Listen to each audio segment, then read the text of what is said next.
Yo, let me know when you live. You live yet? It ain't popped up yet. It just did. All right, man. We live, man. This is Corey Lee's Boxing. Welcome to the channel. I got Trey X in the building, man. Say what's up to the people.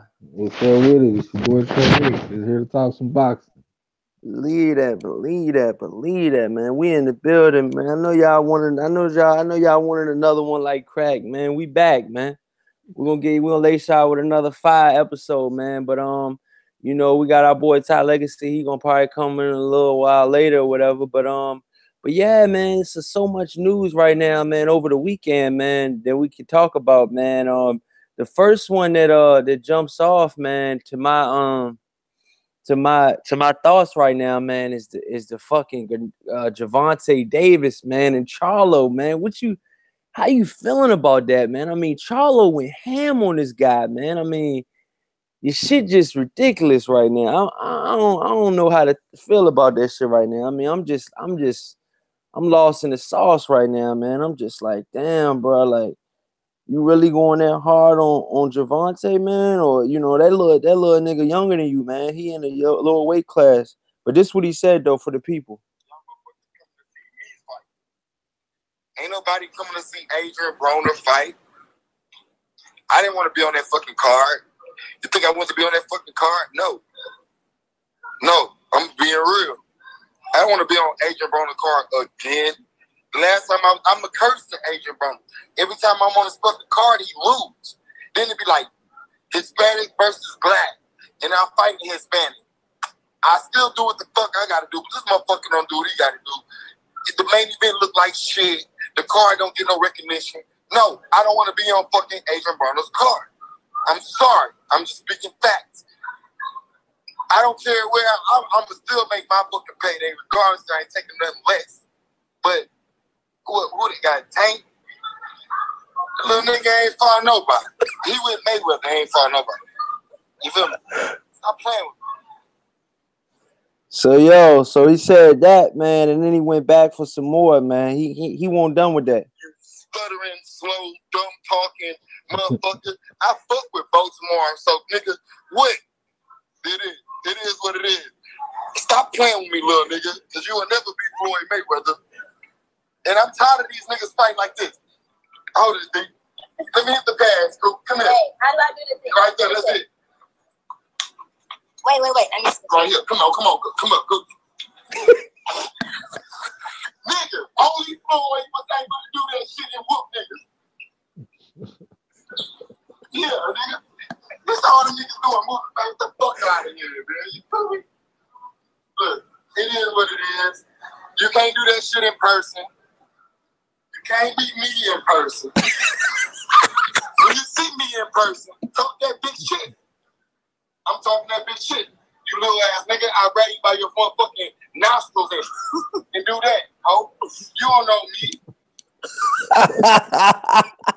Yo, it's getting heated, bro. Like, damn, bro. Like, how you feeling about that, man? I mean, as we all know, Gervonta Davis fights with Mayweather Promotions. He's fighting right now. Right now he's fighting at about 130, 135-ish. Could probably make 140. Charlo, if that's the right one, I think that one's fighting at 160, right? Yeah, so that one's a 160-pound Charlo.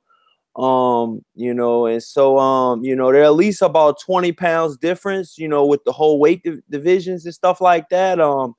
But in boxing terms, that's the light years ahead of each other. You know what I'm saying? So how you feeling about that, man? I mean, the guy Charlo just went nuts. Your boy, we just talked about him on the last show, man. You defending this shit too? I didn't defend nothing on the last one, so let's go and get that straight first. But but like in the streets ain't no weight classes. Cause shit, I sure wish I would have told somebody would have told them big motherfuckers I done fought in my lifetime it was a weight class. You know what I'm saying? So yes. So if he feeling some kind of disrespect from Tank, I mean, they the type of people that's bringing streets to boxing. You look at their press conferences, you look at their weigh-ins. folks be out there about to damn near fight thin, you know what I'm saying? So like Yeah. they seem to be handling shit on some street shit. You know what I'm saying? So it really ain't no rules, ain't no weight classes. So, you know, if Tank them you know, fucking with a lion, if you a signifying monkey fucking with a lion, well shit it is what it is. Yeah, I'm saying though. I mean, Charlo. I mean, they really went ham on this one. I mean, you know, like I said, man. I just replayed it, man. Ty Legacy's in the building, man. What's good, man? The Gentlemen. boy, What's up, bro? Yeah, yeah. So, Gentlemen. introduce yourself, Ty. Yeah, sorry to cut in late there. So whoever was finishing their opinion, sorry about that. Tyrone Legacy from Ty Legacy channel. Pleased to be here with Trey X and Corey. Go ahead, fellas. Yeah. So yeah, so pretty much what we're talking about right now, Ty Legacy, to catch you up, is we're talking about the Gervonta Davis and the Jermell Charlo incident, where he actually went live and said that you know, that little motherfucker can't beat me. And we just replayed the whole audio. He went in on Adrian Broner and saying pretty much every time that he's on Adrian Broner's card is pretty much that Adrian Broner loses. So he don't even want to be on that motherfucker's card neither. He used a lot of profanity. So do I. So does Trey X, so does Ty. But I mean, he went in on that shit, man. I mean, you know, he went in on a little dude, man. You know what I'm saying? And like like Trey X just said, man, he said in the hood, it ain't no fucking weight divisions. Cause I said, you know, they're pretty much a 20-pound weight divisions, and in boxing, that's light years ahead of each other. You see what I'm saying? And you know, just to go deep on that, man. How do you feel about the whole situation? Do you think Charlo overreacted? Do you think you would have did the same thing? I mean, how you feeling about that, Ty Legacy? Welcome to the channel. Yeah, I seen that. I was following you live before I got on, and I seen the clip there a couple hours ago. I mean, I don't put much into it because I mean they're never gonna fight. They're, you know what I mean. They're light years apart, like you said, in weight class. But I mean, they're fighters. I mean, these guys are gonna talk. They're gonna speak their mind. So to me, they're talking like fighters. You know what I mean. They're not always gonna be prompt and all that stuff, and they're polite and stuff like that. I mean, we got to look at the people we're talking about here. These guys fight for a living, and they've been fighting for a living since they were kids. So it's good enough for entertainment, but I'm not putting too much into it because I mean, I like to see certain scenarios that can result in fights, and we know that them motherfuckers ain't never gonna fight.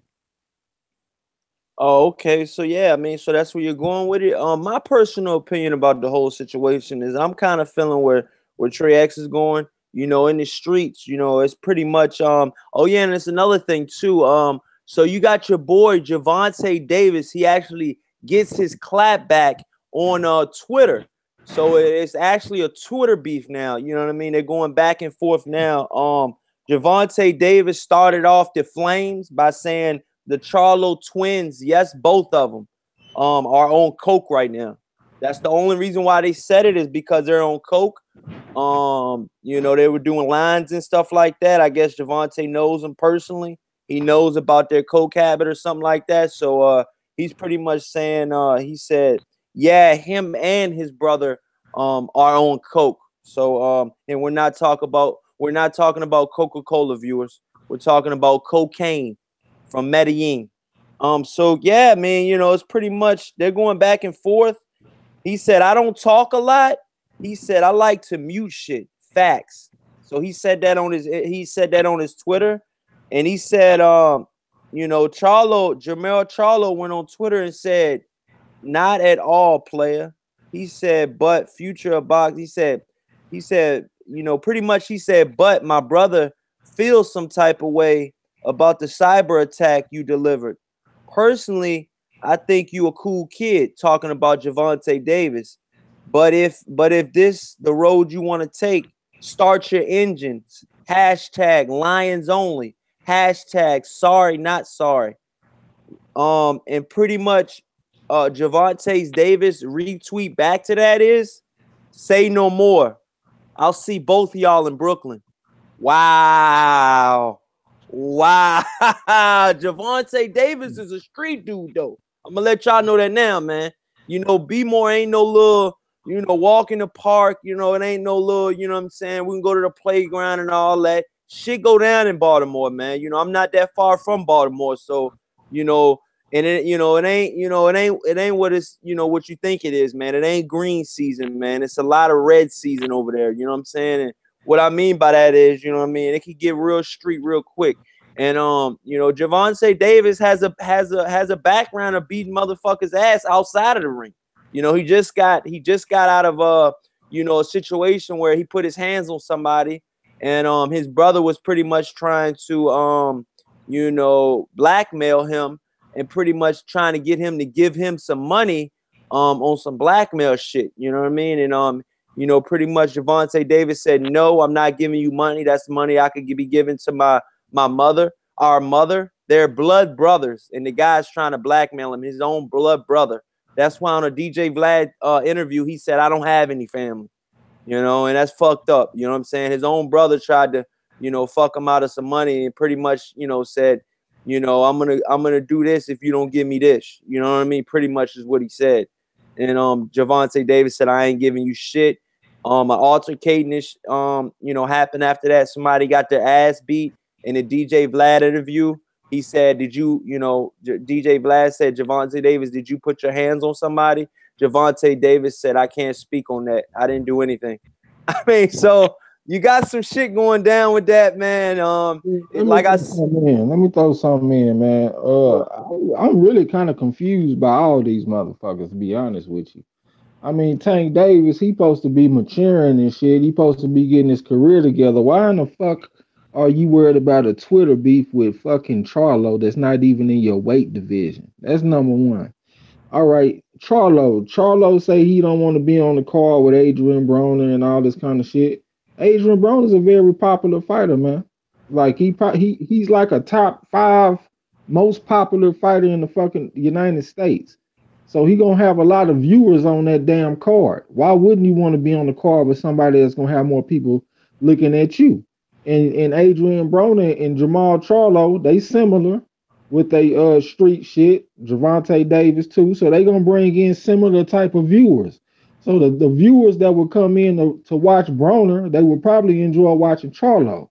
You know what I'm saying? And then at the same time, I feel like Charlo and Javante are really at similar points in their career. Not exactly alike, but they very talented, undefeated fighters who have improved a lot. Both of them got like, you know, 1 or 2 good wins, and they got some shit to prove. So it's like they should have their mind on their career and what's going on instead of some bullshit with somebody that you're not gonna even fight. Seems to make sense to me. I agree with that 100%. Like, get on the card, man. Like, I mean, you still got some work to do. Very good fighter. My opinion, it just makes sense to get on that Broner card because we've seen how popular Broner still is, regardless of the losses. The man fills in seats. So let me fill both of y'all in, man, on what's going down. You know, from what I'm hearing from, you know, some real good sources, you know, I've heard it on a couple different video channels, a couple different blogs. What happened was, Javante Davis went in on a Twitter beef with somebody else that didn't have anything to do with Charlo. And he said, "Well, since you want to bring up Charlo, fuck them niggas too, because they're on a card. They're on a card. You know, Charlo's on our card, and it's supposed to be me and AB only. You know, and pretty much he was shitting on, you know, Charlo for being on the card, and you know, Charlo called winning that. So I guess, you know, social media now, all somebody gotta do is take a screenshot and it's a wrap. You know, they send it to his inbox. He opens it. All he sees is fuck nigga, you know, this, that, and the third. He reads it and he's like, wow, man, you know, I thought me and dude was cool. But telltale sign is I knew something was up with Charlo and Adrian Broner, because if y'all remember when they did the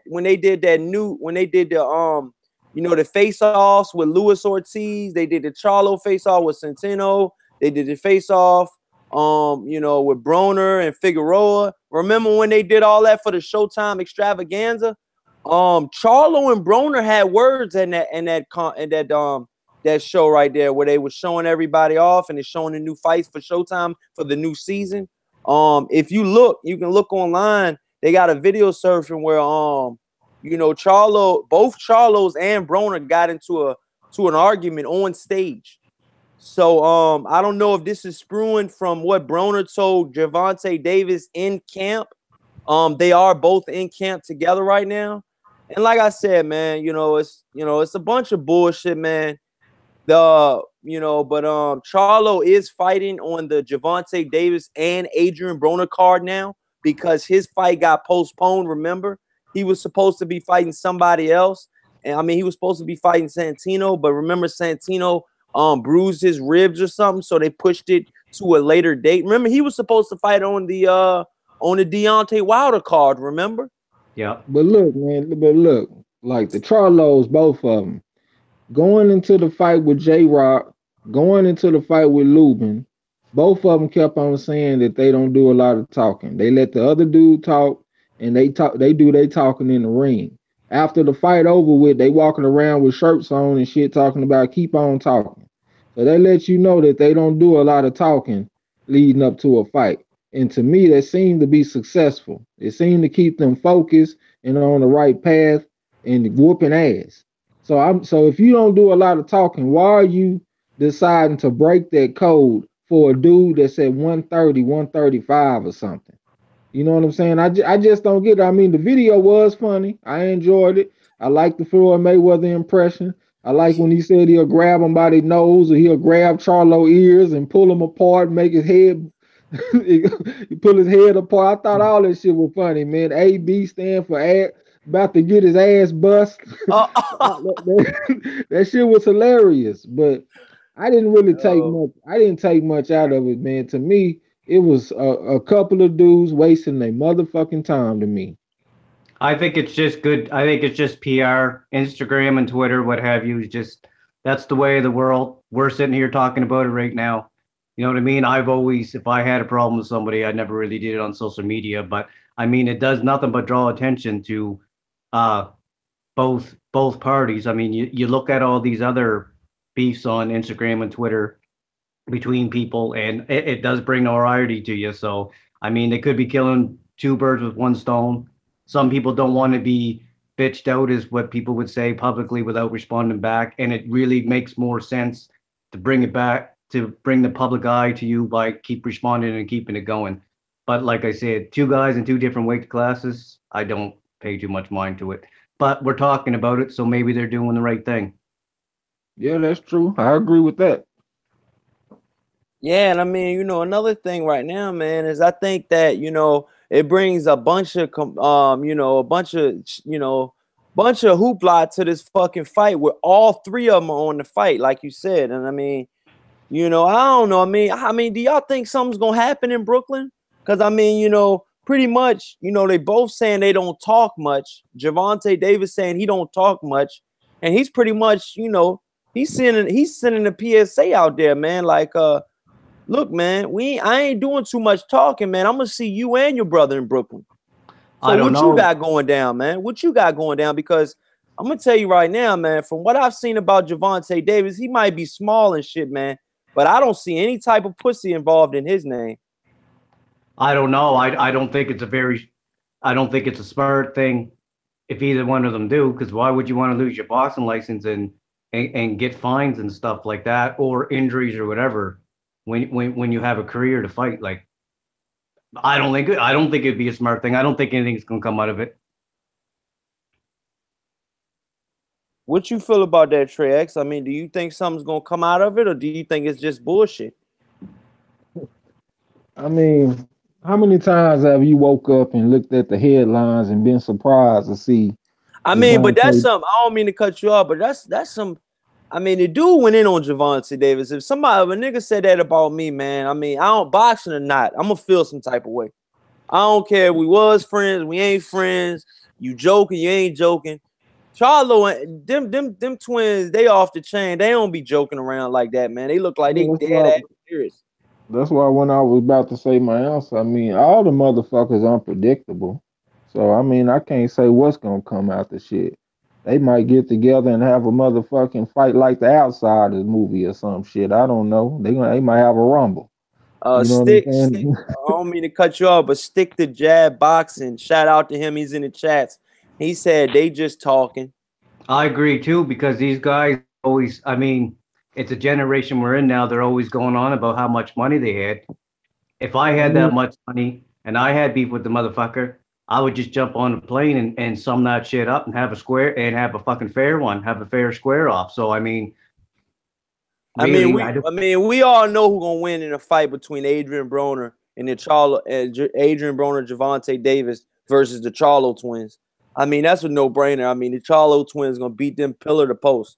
But I mean, you know, I don't know if they trying to bring it on the street level. That's the only way I got Javante Davis, you know, going anywhere with this shit. But like I said, man, neither one of them seem like pussies to me. You know, you got two Rockwallers with the Charlo twins. Though, bro. Hold on. But what do you expect Javante Davis to do? You think I'm saying if somebody go off on him on the internet, you think he gonna get on there and back down?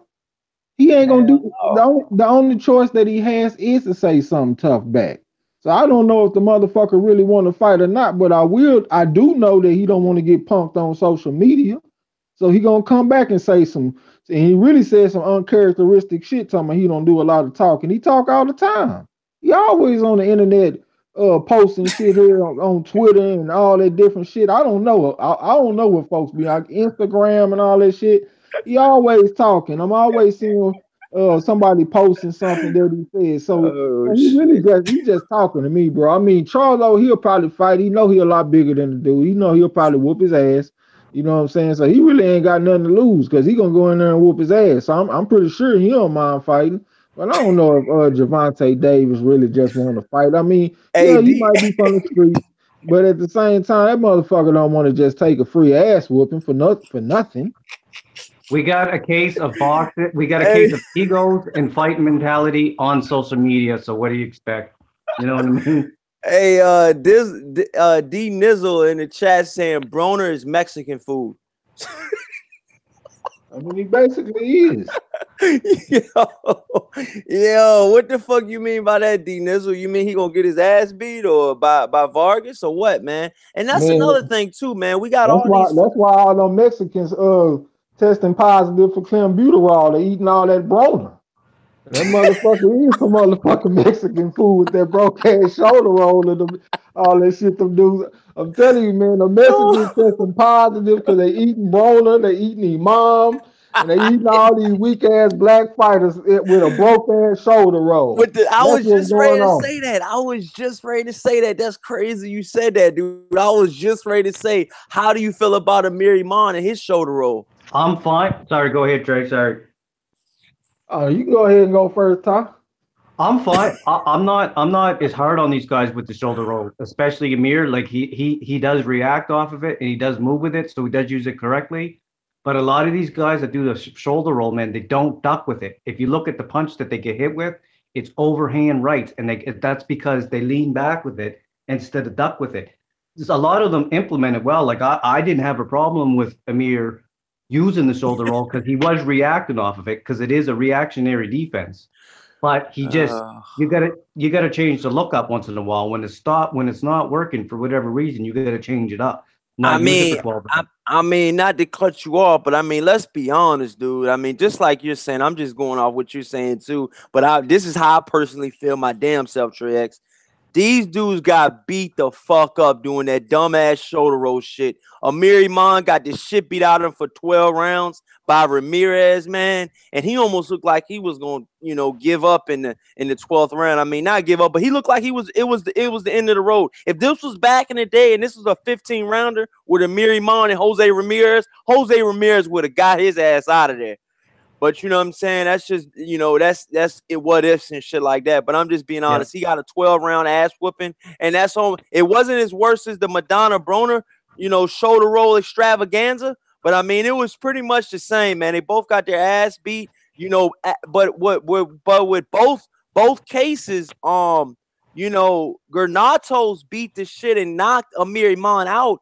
Adrian Broner hasn't been knocked out like that before. You see what I'm saying? He never got stopped before. Do you think Vargas can stop Broner? They have a fight coming up.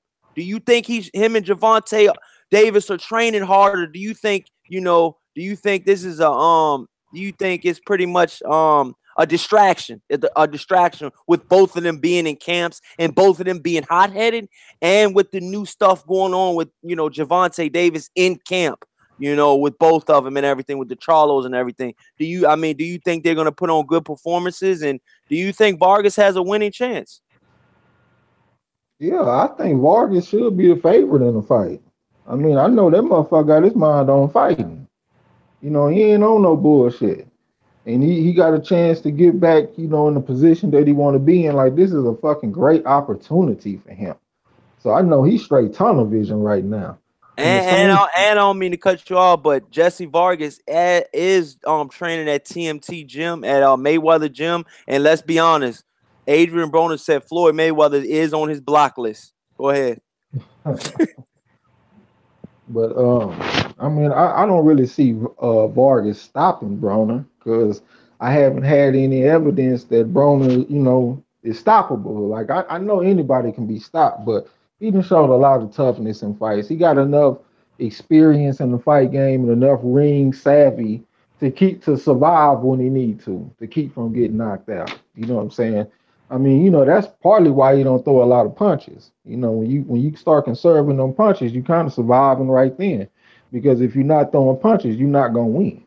You know what I'm saying? D Nizzle in the chat said, yeah, they just gonna keep serving him up, talking about Adrian Broner. Stick to jab boxing is just laughing his ass off right now. D Nizzle said these fighters need to stop trying to be Floyd. And D Nizzle also said, hopefully Steve Cunningham can help Broner be more active. Good statement. Yeah. It's hard to say if Broner's going to be more active because it's mentality. But like I said, like touching back on the shoulder roll, I don't have a problem with somebody using the shoulder roll if they're implemented properly. But you got to change it up. You got to change it up, because the shoulder roll is not even Floyd. That shit's been around since the 40s. So to me, if you're moving around with it and you're reacting off it, it's fine, but you got to change the look on it. As far as Broner goes, I'm going to have to pick Vargas, because I think Broner has skills, but a lot of the times he has lulls in his activity, and that's when people get active on him, when he's not throwing punches. You don't transition from offense to defense and vice versa. But it's the same shit with Broner. You just don't know what Broner you're going to get. And on top of that, he's coming off losses, so he's always has obstacles to run into. So I'm going to have to side with Vargas. But I have no problem with somebody using the shoulder roll. Well, let me chime in on the shoulder roll real quick. What's that? Like I said, let me chime in on the shoulder roll real quick. Like when I think of the shoulder roll, I ain't thinking about just somebody with a fucking right glove by their cheek, and the other glove, the other arm is protecting the body. That ain't what I'm thinking about. If you in the shoulder roll, that means that you roll a right hand and you come back with a right hand. Yeah. You can come back with a straight right, you can come back with an uppercut, you can come back with a looping right. But you ain't shoulder rolling if you ain't rolling a right hand and coming back with a right hand. That's shoulder rolling. You know what I'm saying? So when I see somebody like Andre Berto go out there and post up in front of, who was that? Guerrero, or was it Soto Carras? Was it Soto Carras or Guerrero when he was trying to shoulder roll? Well, Andre Berto? Yeah. And lost the fight? Got his ass toe up. You talking about when he fought Robert Guerrero. Robert Guerrero beat that ass. Well, I know Soto Carras knocked his ass out too. So yeah, Robert Guerrero beat his ass for 12 rounds. Or brutal beat, and Soto Carras beat that ass. Two Mexican fighters. So let me be honest now. Let me finish my I got a good statement. Man. Yeah. Hold that thought real quick. So like if I ever see a fighter that come out and use the shit like it's supposed to, like when you look at Floyd Mayweather, you look at fucking James Toney.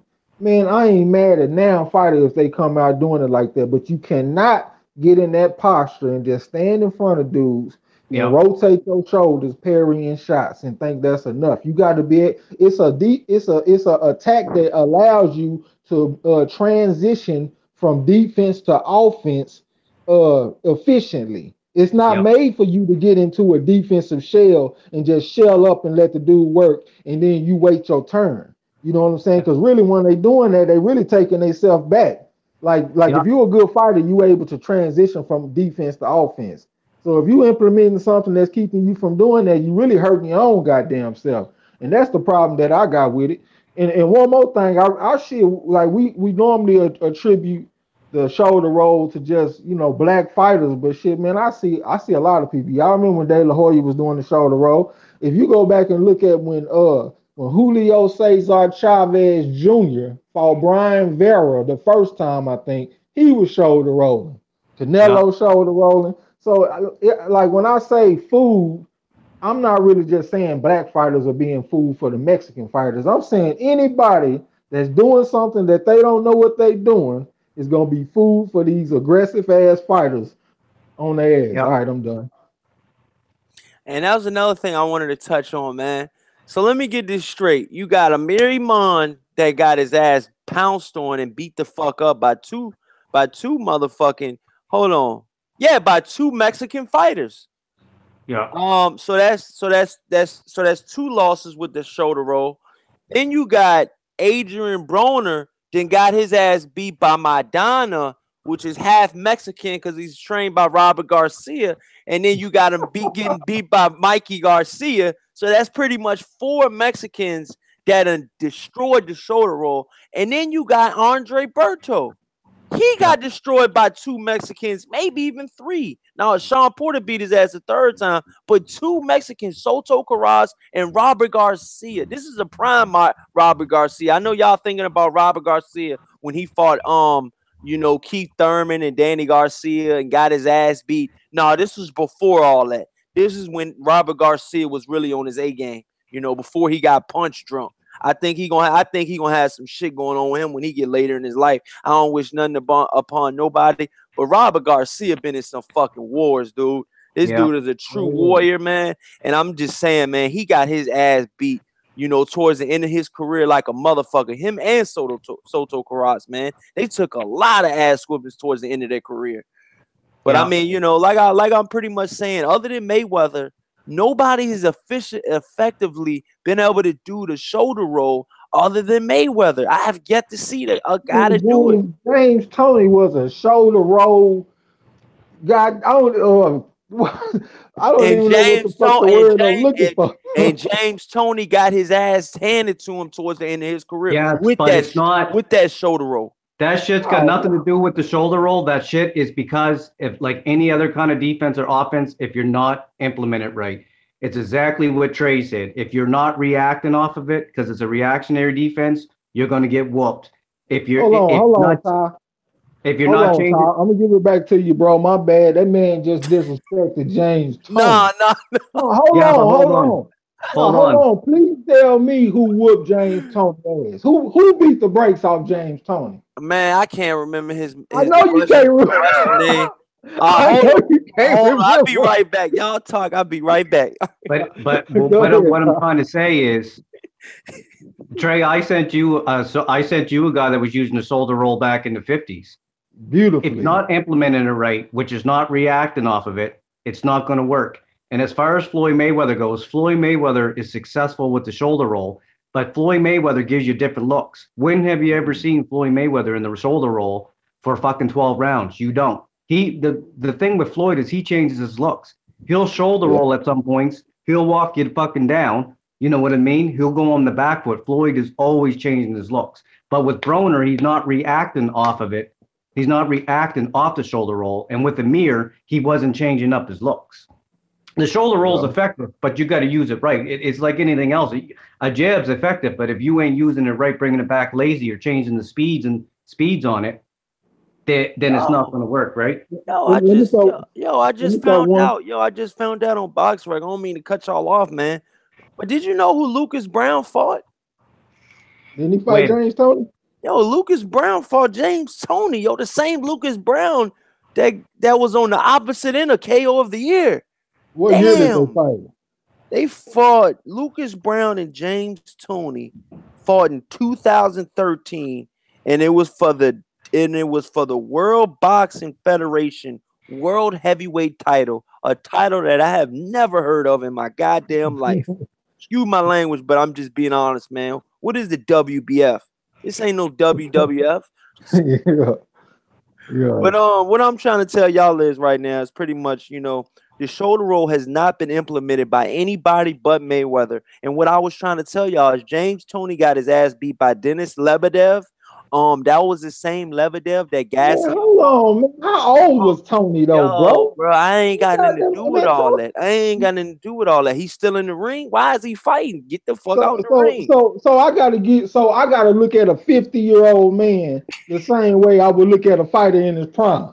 Well, Everybody just another guy to beat James Toney in his prime was a guy named Montel Griffin.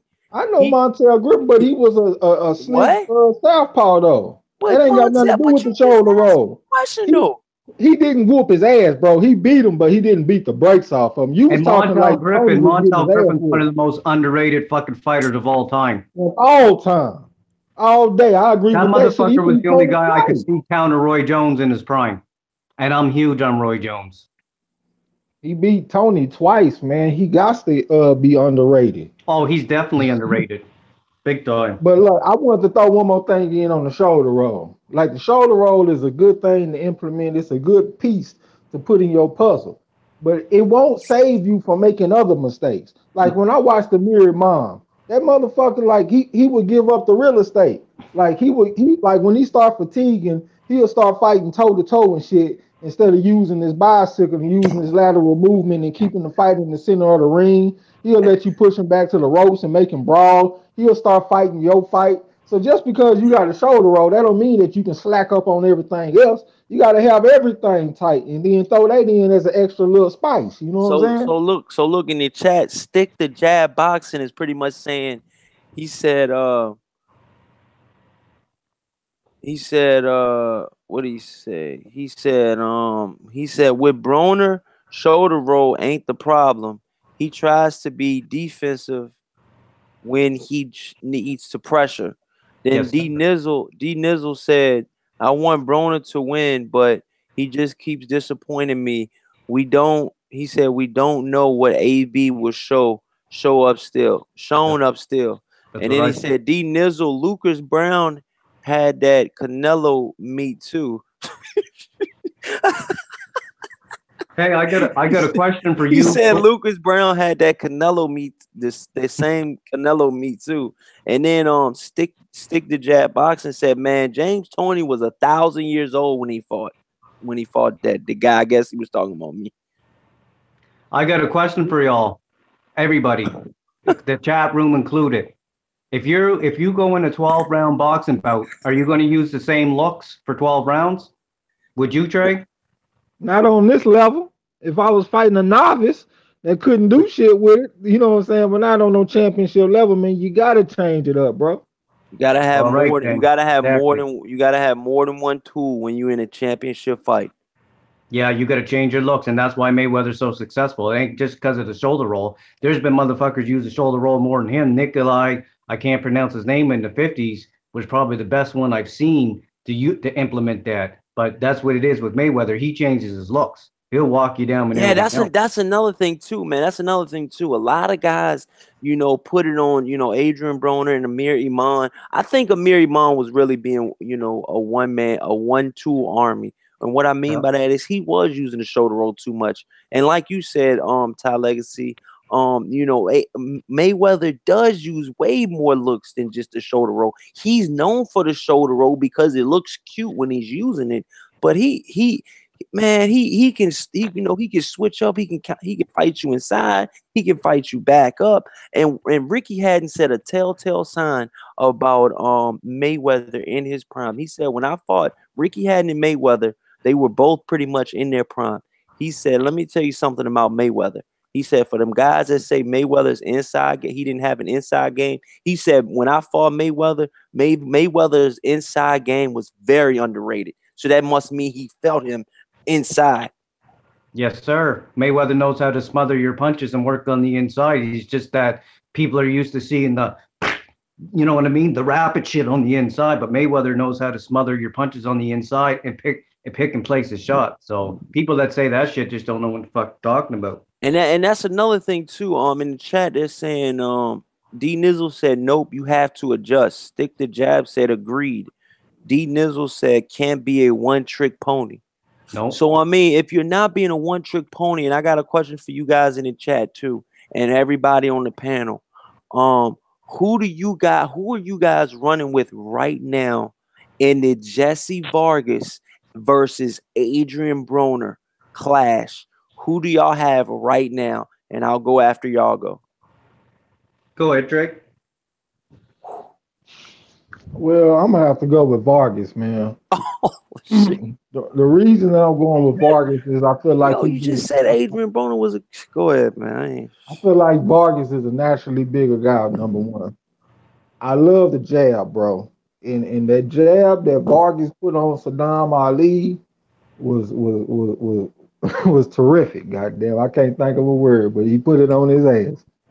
And I love how he put that right hand behind the jab. You know what I'm saying? Like Vargas doesn't have to feint you and get you out of position to get an offense off. You know what I'm saying? The way his offense is like the way he put his offense down.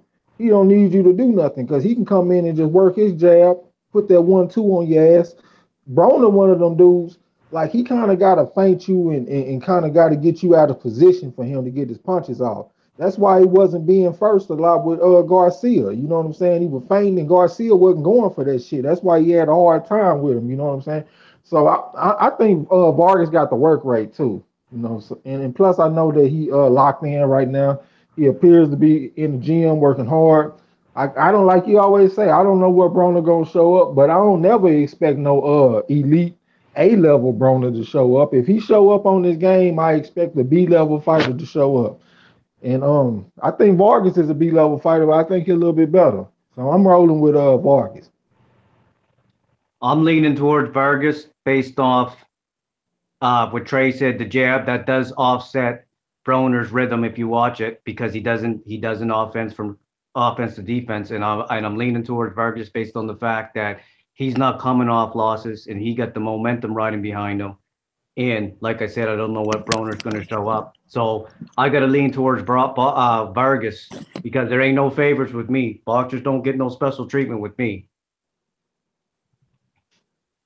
No boxers at all. Not when calling fights.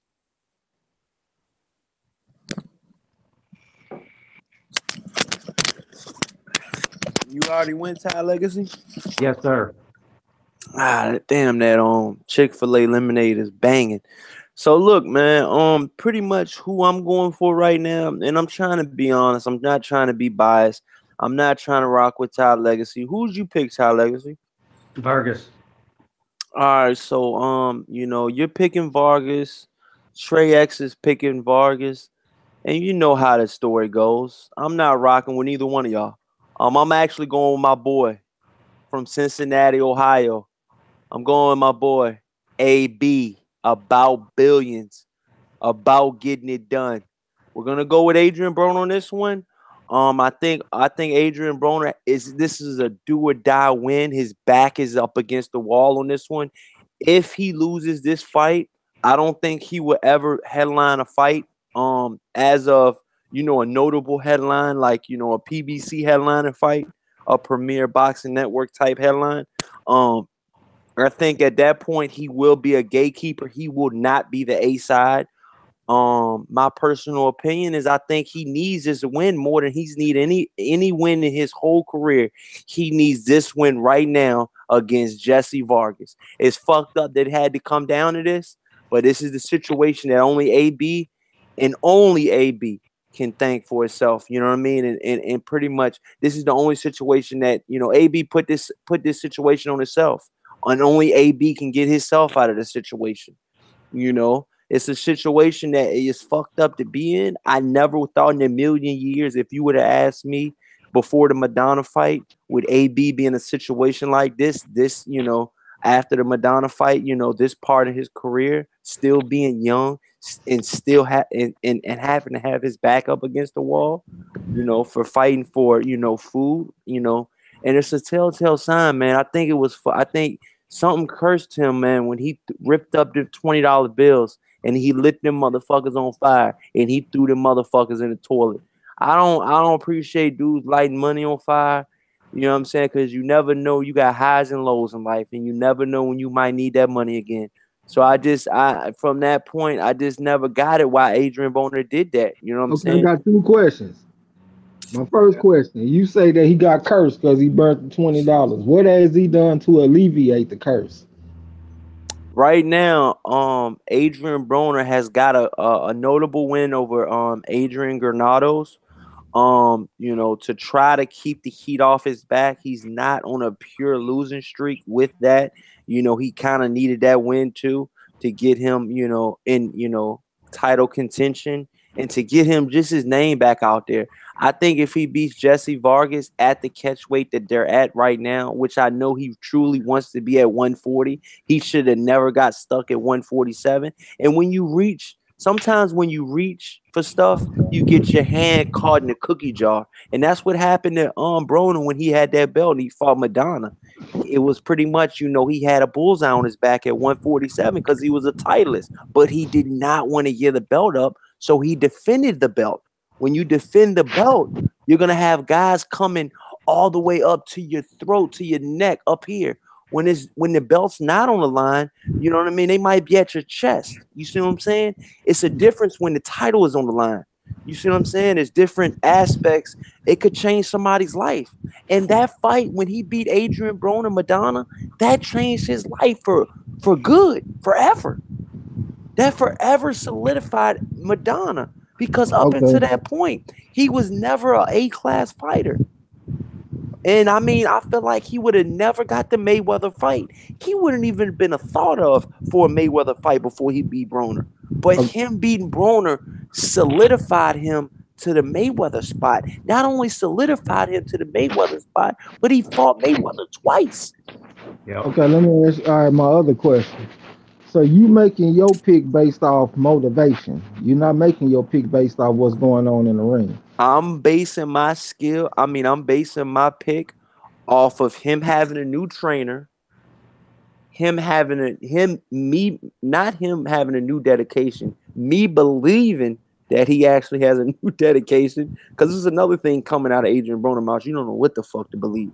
But this time I personally and truly believe that Adrian Broner is gonna win this fight, and he is fully dedicated. And he knows, man, this is the Mikey Garcia fight. If it was a close fight, if he didn't get knocked out, he would have got another chance. I mean, let's be honest. You know what I mean? Who Mikey got the better Garcia. resume? Who got the better resume between who? Jesse Vargas and Adrian Broner? Yeah. Are you a casual? No, I'm trying to see if you a casual.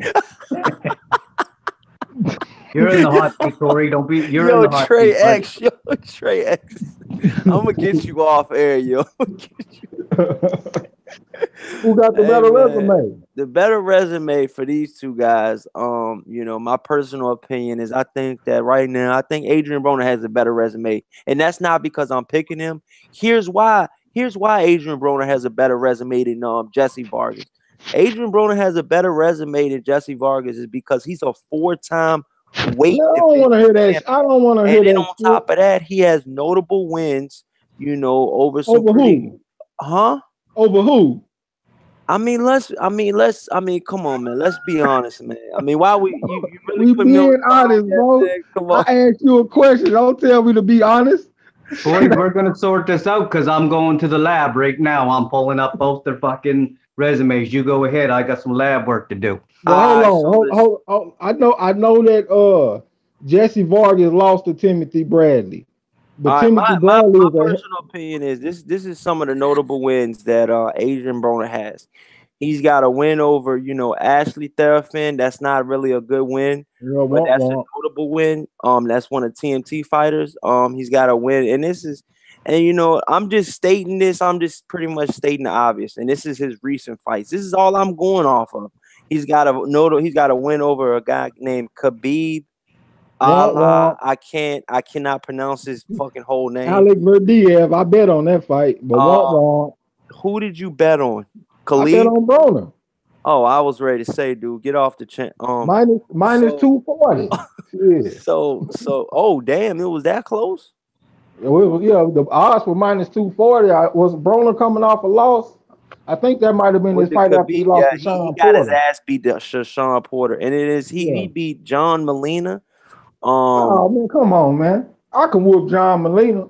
All right, well, he got a notable win over Antonio DeMarco. I think that was a That pretty was good all win. right, man. But come And he on, got a bro. notable win over Paulie Malignaggi, another 3 time. Come on, No, bro. Trey, that counts. He was still a world. It don't Yo, that's matter. how you doing me though, bro, on my own channel, bro.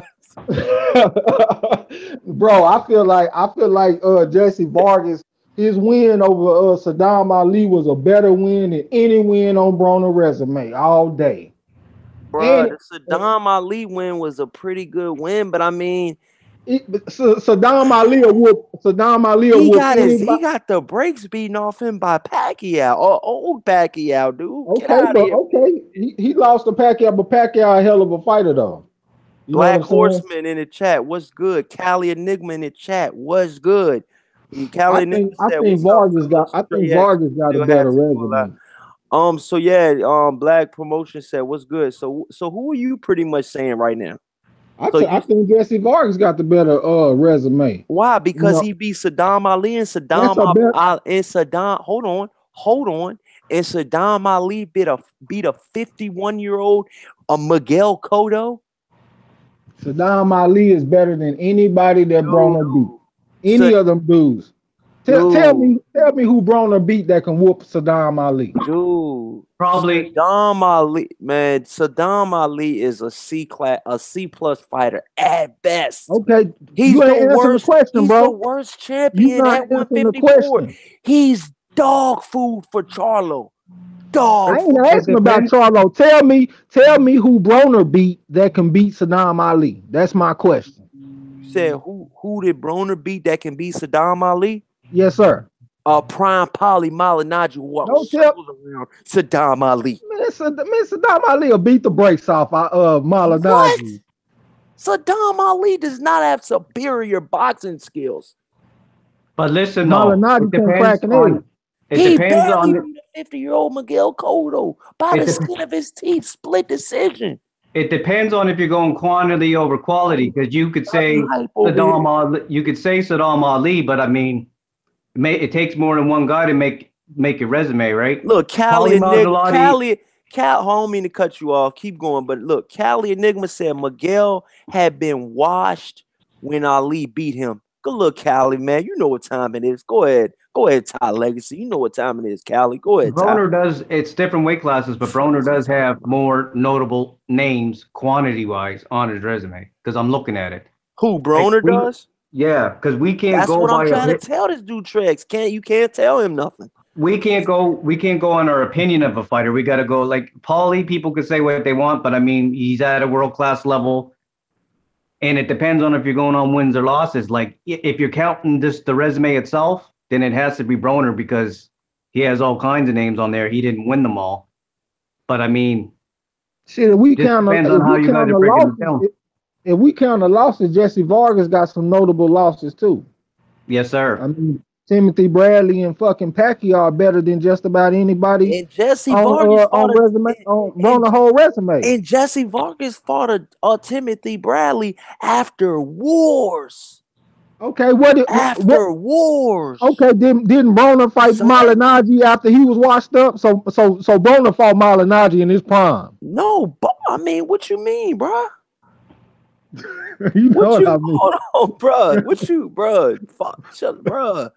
Okay, it comes down to if you think the question's going to be does Paulie, Listen, does Adrian. Charles Listen, I don't mean to cut Molina, you off. Listen, I don't mean Emmanuel to cut you off. Taylor, and John Molina and Granados, do they add up enough to beat one fight with Saddam Ali? I vote yes. My vote. And what were you pretty much trying to say now? Well, I'm looking at No, Ty Legacy. okay, What would so I'm looking at Broner's shit right now. He has a win over Paulie. He has a win over Emmanuel Taylor. He has a win over John Molina Jr. He has a win over Granados. So the question remains: is those names enough to outweigh Saddam Ali? But I I see see, vote some. yes. I I vote see a yes. couple. I see some underrated. I see some underrated shit on Jesse Vargas box rate. Like he got a Yeah. win over Aaron. He got a win over Aaron Martinez. That's the dude that beat what's that motherfucker name? The one that Timothy Bradley beat and Sean Porter beat. Yeah, no, I know who you're talking about. The Southpaw, man. The South. Cali. Hold Don, on. Dwayne M said Broner best weight was at 135. I gotta go with the larger Vargas. Cali Yeah, Enigma said Saddam Ali is in witness protection at Golden Boy. He'll never fight any of the killers at 154. 154. Black Horseman Promotion said Saddam Ali is food at 154.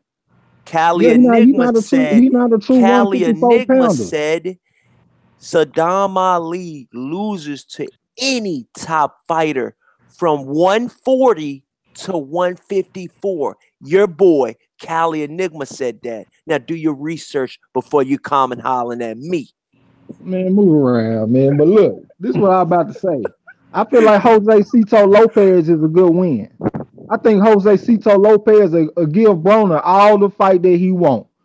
And like I said, the hold on, Aaron Martinez, that's the Bro, you dude can't win that's this battle, bro. hold If on, Broner got a Aaron better Mart resume than Vargas, come bro, on, dude. why you just gonna interrupt me though? Why I Oh, can't just go make ahead. my point and then you Go ahead. rebuttal the shit? Make your point, dog. Go ahead. But You got look, Aaron Martinez is a dude that beat Devin Alexander, so he ain't no pushover. Like I said, Jose Cito Lopez is a good On fight. pills. On pills. The Devin Alexander on pills. That's Now you speculative. making excuses. Now who I'm being making honest. He excuses? had an addiction. He You came making clean with excuses it. though. Just like you talking about with Paulie Malignaggi. Shit, he fought Malignaggi after he had already been through a bunch of fights and shit. Same thing. So then they got a couple of opponents in common. They got the Khabib Alex Verdiev. Both of them fought him. They both Who? fought Khabib Alex Verdiev. And they both also fought Antonio DeMarco. So you can't use that because uh uh Jesse Vargas got a win over him too. So I mean, These I feel names, like yo. Jesse Vargas got a little bit better resume in my opinion, but shit, it's pretty close though. Yeah, I would say that. I would say that. Man, listen, bro. Listen here, man.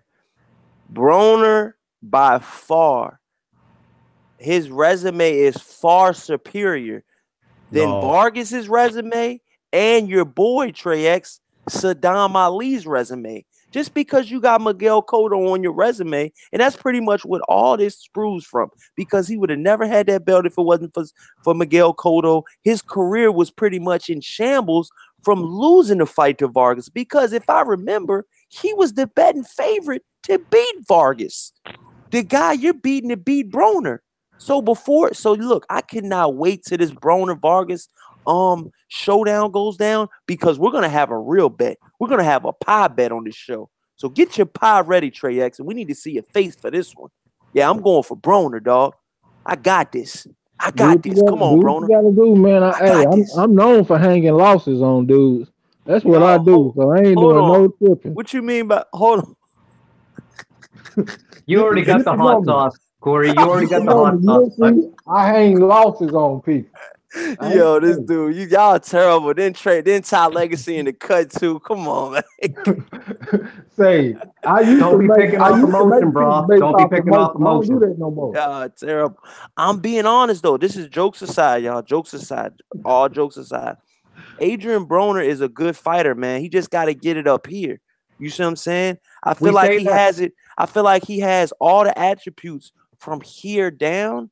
And if he could just get it right here, just for one fight, just for one night, he could show how talented he is. And I think with a new trainer, with a new surrounding of friends, what he said he cut half of his click off. And I think he's ready, man. I think he's ready. I think he's feeling I think he's feeling refreshed. He's feeling, energized, and I think he's ready to put on a performance. And I think he's going to put on a boxing clinic on your boy Saddam. I mean, on your boy Jesse Vargas. If not stop Vargas, he could possibly stop Vargas. But let me I'm chime being in honest with because hold on, because Jesse Vargas, he likes to reach in. And that's the wrong thing to do with Broner. When you reach in, he's there for you. Trust me on that. That's why Mikey Garcia had to respect him. That's why Mikey Garcia didn't drop on Broner or stop Broner, because he respected Adrian Broner's power. And that's what that's what Jesse Vargas is saying that he's not going to do. He's saying all this shit leading up to this fight about him, Adrian Broner ain't going to beat me. I'm going to stop Adrian Broner for all this shit he's talking. Dude, I got Broner winning this shit, dog. Straight up, man. I'm a fan of Broner too, right? Because I'm a fan shout of out Fanon in the chats. He said, Corey Lee boxing, you on that laugh out loud. I'm a fan of Broner. He on that bullshit, Fanon. I'm a fan of Broner too because I'm a fan of skills, but how many times are you going to say if? Maybe it's just possible we've seen the best Broner we're going to see. Like, how many times are we going to scapegoat every time the man loses? It's because of this and because of that. Maybe we just seen the extent of the skill set. Like, if he straightens up his attitude or what everybody wants to say, is that going to mean that he's going to transition from his offense for defense? Like, I'm just looking at it from a technical view. We've been saying if with Broner, and I'm not shitting on the man, for the last few fights. Maybe we just seen the best Broner skill set that we're going to get. Let me tell you something. The only guy that I know. Let me tell you something. I don't mean to cut you off. I'm being completely honest with you. I don't mean to cut you off. But this is my personal opinion about Broner. He had to get out of that whole mess he was in Cincinnati. He was getting shot at in his own city. He had to get out of that rat hole, man. He's out of the city. He's in Florida now. He's re-energized. He's back. I think he's back mentally. And I just seen a face on him, man. I seen a face on him when he did an interview, talking about his mental health and talking about the ups and downs he's been through in boxing, and talk about how after that one loss, everybody turned their back on him, and how he has to win this fight. You know what I mean? If he will. Hold on, man. Let me go get my violin, man. That's how you gonna do me, man. I'm not shitting on Broner, man, because I like Broner. Terrible, but Broner's the only guy I know that every time he loses, then people got an outside ring excuse. Broner's not the only one that got outside ring problems. Muhammad Ali had the worst problems out of everybody. When I look at boxers, I look at what they're technically doing right and wrong in the ring. So how many times are we going to say it's because of this and because of that? We were told that the Mikey Garcia fight. I think it's just a technical thing. I think it's because he doesn't transition from his offense to his defense. Broner been getting the benefit of the doubt. And I like Broner, but Broner ain't the only one that got outside problems outside the ring. When I see a man lose, I see it from a technical point. And then let me read some of the chats out. Oh, go ahead. Like, I'm not the type of person that's going to make a lot of excuses for somebody just because they had some hardships. I'm more of a person that's going to give you props for staying focused and dedicated in the midst of hardships. So I'm not making no excuses for him, but I found some good sad violin music just in case you want to go back and talk. Go ahead. All right. Nah, dude, are you serious? You really have violin music? Oh, Go ahead. What was you saying about Broner? All right, listen, man. I'm gonna read the chats off, man. Y'all are crucifying me right now, dude. All right, look, man. DM said, he said, but Broner has a very low punch output, and I don't remember who he KO'd at 140, at 147. He pretty much said, I cheer for him though. Fanon said, violin, laugh out loud. Then Cali Enigma said, he's never KO'd anyone at 147. Black Horseman said, nigga, if Broner wins, your subs will shoot to the stars. Then Cali Enigma said, laugh out loud. Then DM said, Broner got inner demons. Fanon said at Black Horseman Promotions, my man is riding with him. Respect. Ronald Finkel said, yes, sir. Cali Enigma has the coffin with the skull on it. See, I'm pretty much right now, man. Right now, I'm not trying to do this shit to get y'all's attention or nothing like that. I'm just speaking facts. I truly and I honestly believe that Adrian Broner will win this fight, man. I am willing to put money on it, and I am willing to put bets on it. If it's for real, Trey X, we will put a pie bet on this fight, man, and I will go live on air, and I will have a pie bet, on my What is a channel. pie bet, man? A pie bet is pretty much if you lose the fight, you just smash the hell out of your face with a pie, and you'll be recorded. Are you willing to do that on Jesse Vargas? A goddamn pie bet, man. I'm gonna have to think about that, man. We might have to do like 100 push-ups or something, bro. I don't know so about you going smashing no pie I in my mean, face. I'm just saying. We getting real on the show. You know what I'm saying? That's what spices it up. I mean, you could either do that or you could do you know what I mean. You could do the 100 push-ups live on air. I mean, whichever one. You know what I'm saying? Whichever one. If you could do 100 push-ups, but that's my personal opinion. But I gave you my 20 push-ups when I picked Lucas Brown over Dillian White. Yes, I did. Everybody sad, on the bro. show, everybody listening in the comment section. I was wrong. I'm a man about my word. I did pick Lucas Brown. The Lucas Brown that beat Chikaev. I thought that was the Lucas Brown that was going to show up. Now the overweight Lucas Brown, which gut was profusely hanging over his belt line. But neither that said, I did lose the bet. I did pay up, and I did do the 20 push-ups live on air. So y'all can check that out. We were live 3 hours, and we had some good times, and we had some bad times. But Broner, man, I think Broner is the real deal. I think Broner can win. I think he's far superior than Vargas. The only doubt that I have about Broner is I think that he has to have a better punch output. I think his punch output lately has been very mediocre. His adversaries have been far superior than Broner lately, and I honestly think that's been hindering him. You like how I got my analysts on Trey X, but I mean, I'm a personable guy, and I mean, I honestly think that I think Broner will get this, and I think Trey X will be live on air with a pie in his face or 100 push-ups, out of breath. You can go ahead, Ty Legacy. What you're saying is fair. Like, I'm not saying it's not plausible, but what I'm saying is, Hold on. Fanon said you picked Lucas Brown. Ah, man, go ahead, Ty Legacy. what I was saying is, I'm not saying what you're saying is not plausible, but to me, when I watch these fighters, I watch what they technically do in the ring. So if I see a guy not ducking with the shoulder roll or not transitioning from his defense to his offense, I'm not going on no speculation that it's because he didn't get a phone call when he wanted. I'm just going on by what they do in the ring. So I mean, to me, like, I'm not shitting on Broner, but I mean, how many times is he going to lose, and it's going to be because of something else outside the ring? Maybe it's just a technical thing. You even said yourself you don't like how he uses his shoulder roll, so maybe that might be a reason why he loses. You know what I mean? My personal opinion is, you know what I mean, to jump in real quick.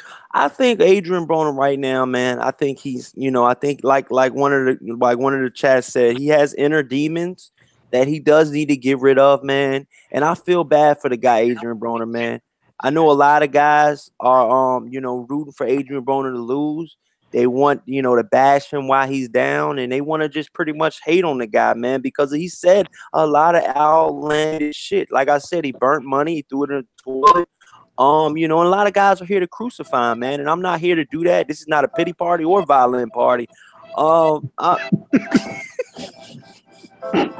I'm actually here, man, for Broner. I think Broner will, do good, man. I think, Broner could,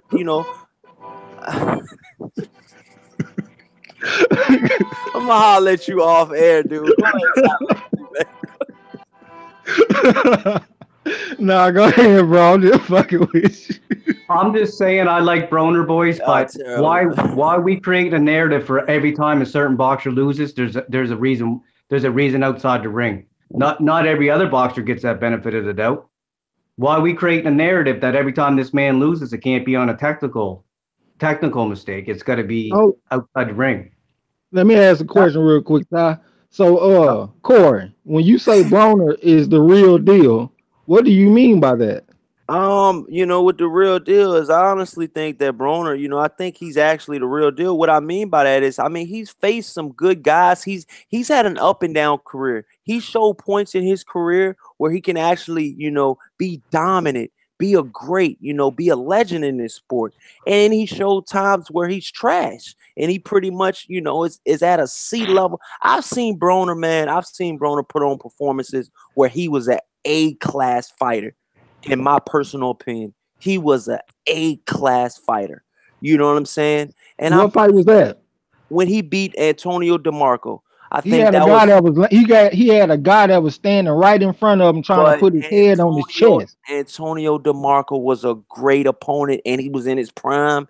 And that was a Mexican opponent. He was a very good opponent. That was a stylistic nightmare for DeMarco. That was a horrible fight for him to be in. That's not a great example. A lot of fighters could have been looking like an A-class fight against DeMarco that night. He wasn't doing nothing but leaning in on the guy, man. He was standing right in front of him. I mean, well, listen, this is what I'm Hold trying on, to tell you. hold on. Let me simplify my question. When you say he the real deal, do you feel like he a A-level fighter or a B-level fighter? And I think you just answered that because you think that he a A-level fighter, right? I mean, right now, the Broner that we're gonna possibly see on fight night, I think when he faced Mikey Garcia, that was his last fight. They said you're only as good as your last fight. I personally think that in his last fight, I think when he faced Mikey Garcia, I mean, I personally think he was a C-class fighter in that fight. I think he did show signs where he was, picking his punches and he was doing a good job.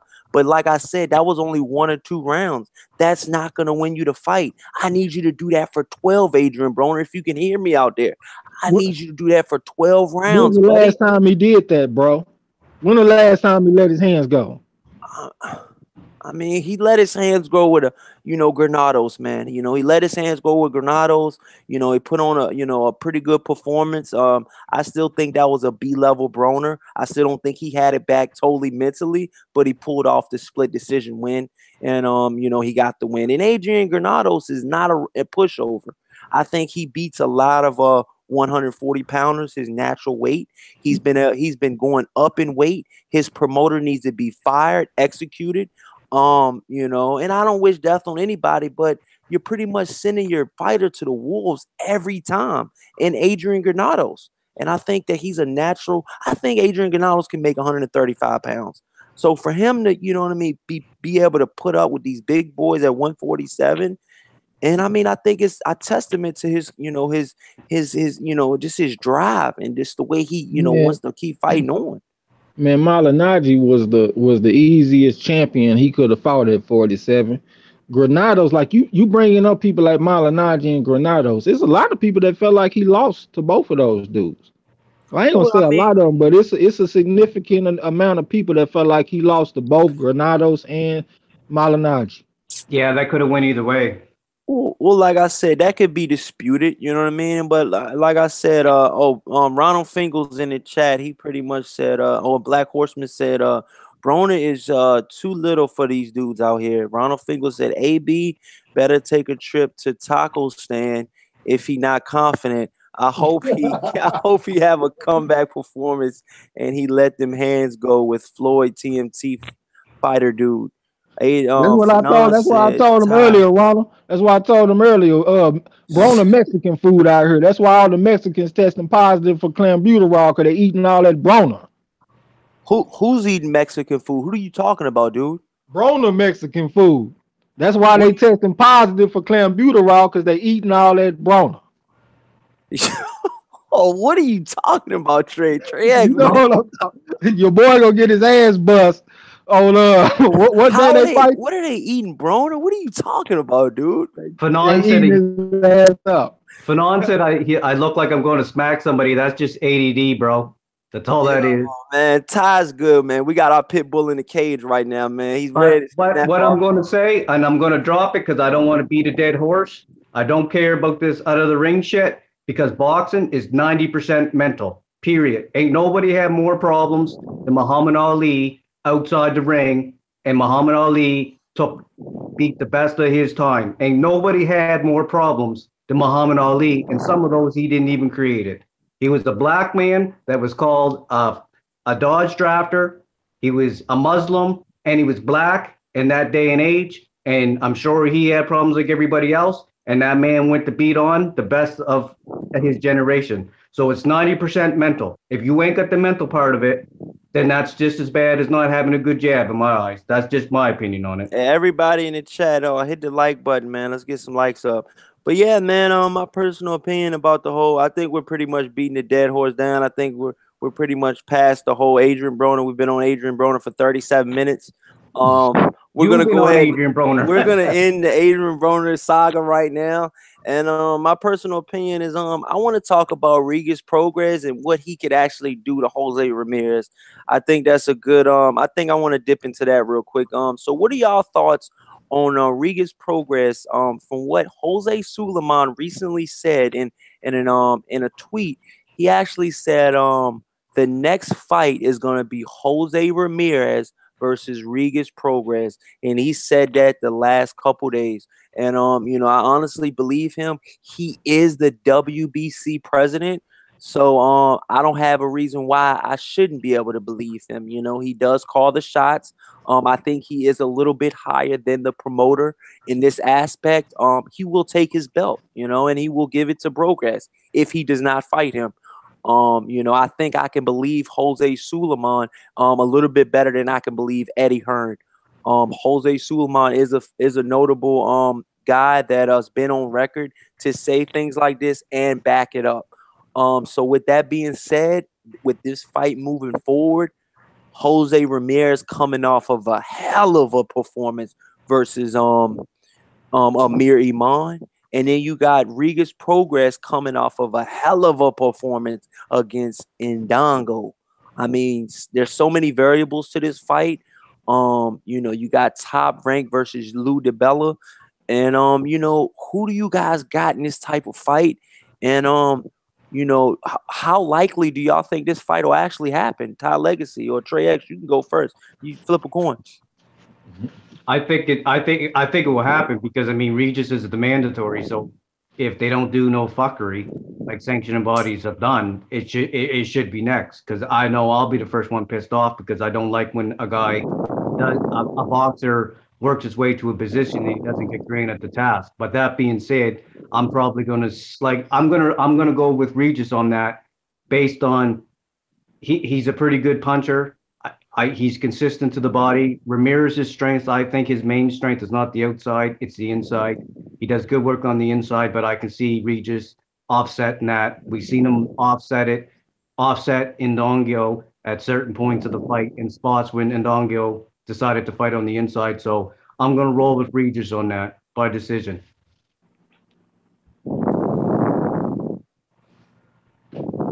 Should I go next? I'm taking Prograis all day, man. I think it's gonna be an easier fight than so what you people hold on, think. my bad. You going with who? Ty Legacy Ramirez? No, stop, Regis. Oh, my bad. All right, my bad. My bad. I just thought I heard. Go ahead. Yeah, I'm taking Prograis, man. I'm not taking no inside fighter against Prograis at 140. He too strong, man. You're not about to be in front of him the whole fight thinking that you just gonna hit him in the body and just keep it simple. You know what I'm saying? I mean, I haven't seen everything that Prograis can do as far as fighting on his back foot, but I don't think it's gonna be a good idea just to come straight to him. I think the best matchup against Prograis would be a dude that can box on the outside. And just I haven't seen a whole lot of Ramirez, but what I have seen, I pretty much see the same thing every fight that I have seen. I mean, right there in front of the guy, he throw a whole bunch of punches. He's strong. I don't necessarily think he's just super powerful. I definitely think that Prograis has the harder punch. I think he probably faster than him too. I mean, I just see too many advantages for Prograis, so I'm riding with him. All right, man. And who I'm picking is so you're both picking Progress? Yes, sir. Who I'm picking right now is I'm very high on Progress, but I'm actually very shocked that Ramirez beat Amir Iman. I thought Amir Iman and Granado's fight was a fluke. I thought he actually, got caught late being lazy. And I thought he was gonna, be a world champion and do some great things in the 140-pound division. My personal opinion in this fight, since Jose Ramirez did beat Amir Iman, which I had Amir Iman winning that fight, I think that this is gonna be a tough fight, man. But you got Jose Ramirez. If the fight does go down, I think it will probably go down in Jose Ramirez's backyard, and that might be a telltale sign in this fight because Jose Ramirez has a very, very big fan base out there in California, and I think that it might be a pivotal point in this matchup. Like I said, guys, tend to fight better in their hometown. And with Regis Progress being on the road, I'm pretty sure, he's not that's nothing new to him. He's from what I've told, he's from, I think his story is he's from Louisiana, but he lives in Houston, Texas now, or Yeah, am I right about Katrina. that, Trex? Yeah, he moved because of Katrina. Okay, so he's on the road. So he's got his fan base in Louisiana, then he's got his fan base in Texas. But then he beat Indongo in Idaho, I think. So it's just pretty much like he's on the road. He's like a village vigilante. He's just on the road. He's doing this thing, and I don't think that that'll actually play a part in this particular fight, but it could. But for that being fight, I'm actually gonna go ahead and pick I'm gonna go ahead and pick Regis Progress. I'm very high on him, man. I think that Ndongo win wasn't a fluke. I think he really deserved that win, and I think he did some great things in that fight, man. So with that being said, I'm gonna go ahead and go with Regis Progress. So that's a three-headed monster on the whole Regis Progress thing. The next topic that I've been wanting to get to the whole night, man, is Anthony Joshua versus your boy Ty Legacy from New Zealand, Joseph So Joseph Parker. So who wants to go first, man? I mean, what are some of the stylistic points that y'all see in this fight? I mean, I personally think that I think Joseph Parker has a way better chance than a lot of people are calling for him. I think Joshua is a very stiff fighter, and I think Fanon made a good point on his show earlier that is that power that Joshua has real? And I don't know if he said that, but that's what I took from it when he said that if you look at box rec and you look at the knockouts that Joshua has, a lot of those knockouts that he has, they're TKOs, and what that means is the Yeah. referee actually stopped the fight. But he's never knocked he's only knocked like maybe two or three guys out of his 20 to 21 knockouts. He's only knocked about one or two or three guys out, you know what I mean, where he couldn't continue. And that's a telltale sign because, look at what happened at Tonkum. He got hit about 4 or 5 times, in a row, and they stopped the fight. Will that happen here with Joseph Parker? Because I could see Joseph Parker maybe being in trouble in this fight, and will the referee stop it, being that they're both champions? What do y'all take? You can flip a coin. Who wants to go first? go ahead, Trey.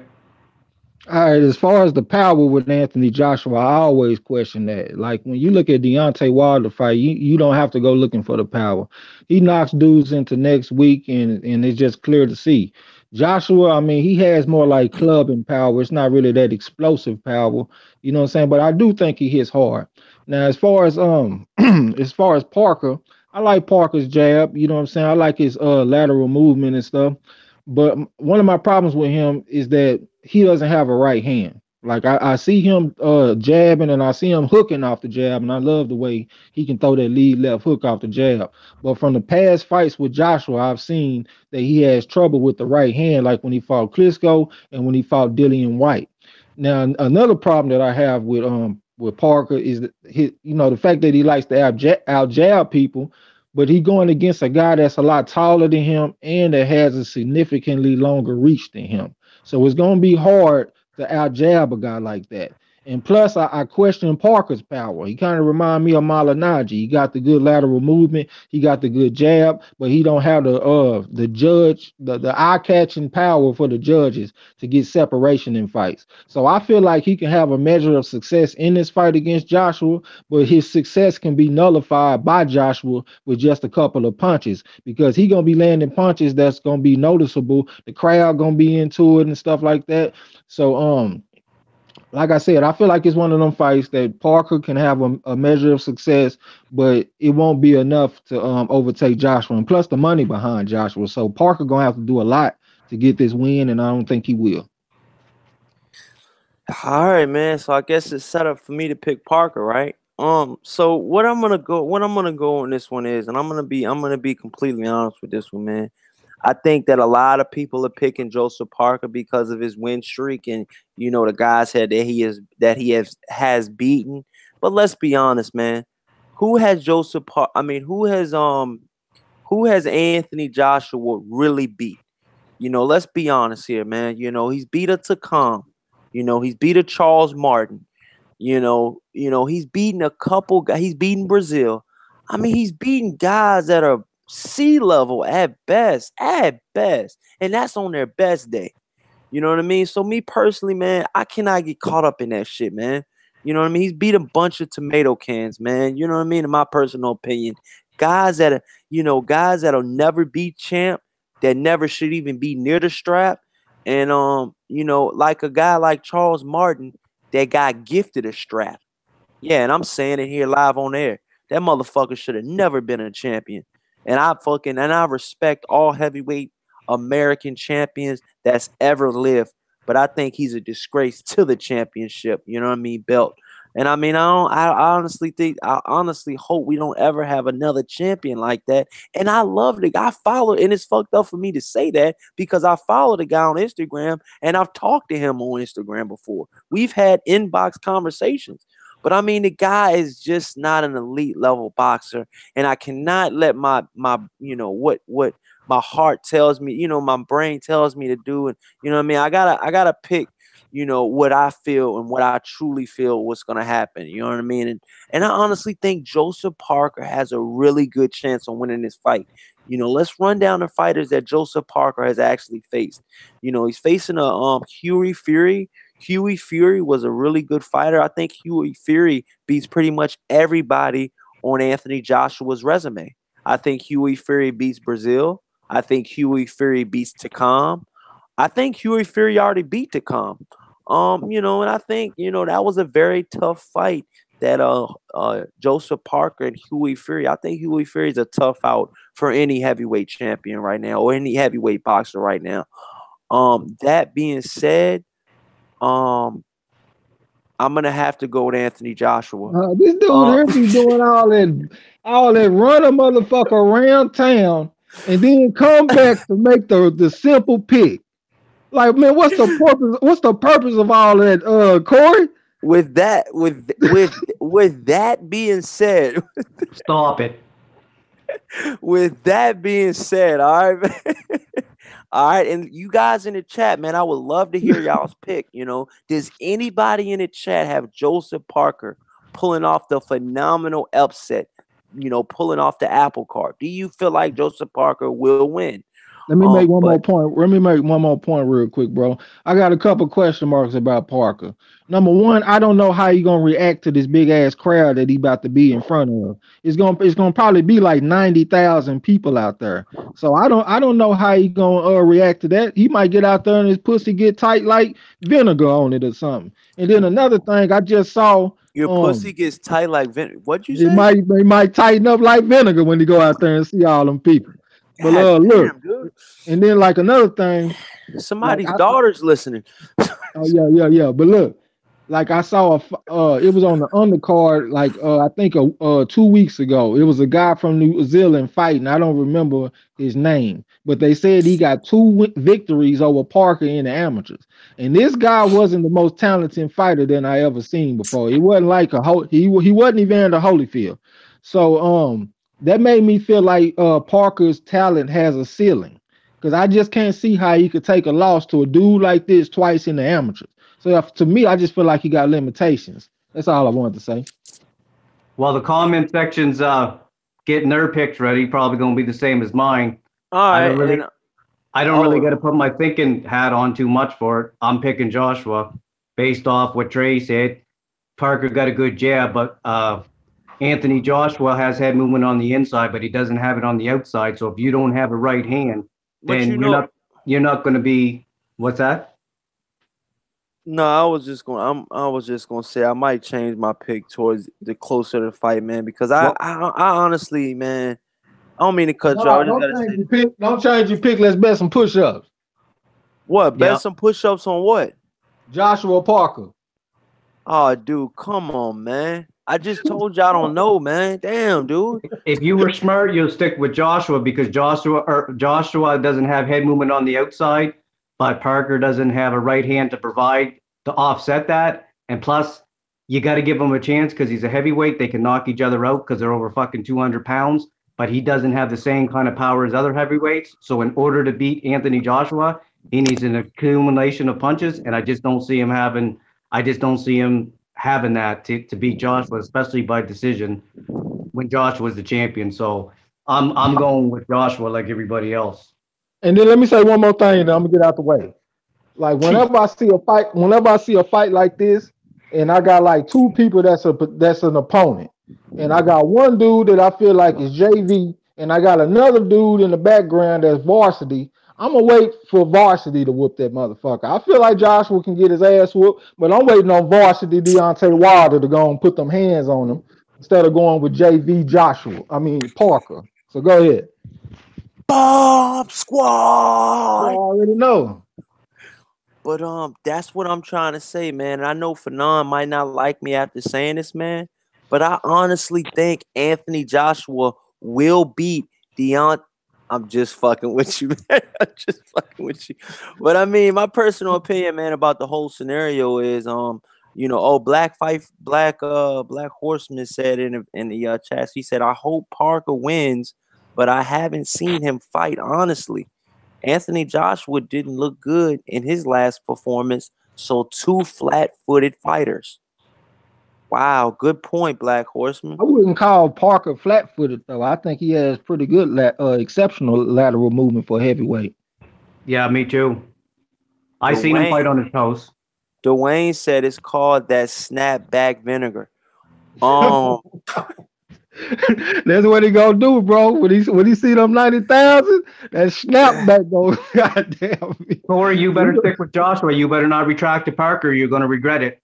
You're going to be taking pie, man. Don't nah, do but it. I'm being on. I'm being on. I'm not just saying this shit, dude. I'm being honest, man, because I don't. I to be honest with you, I picked the Lucas Brown because I'm like, you know what, it'll be fun.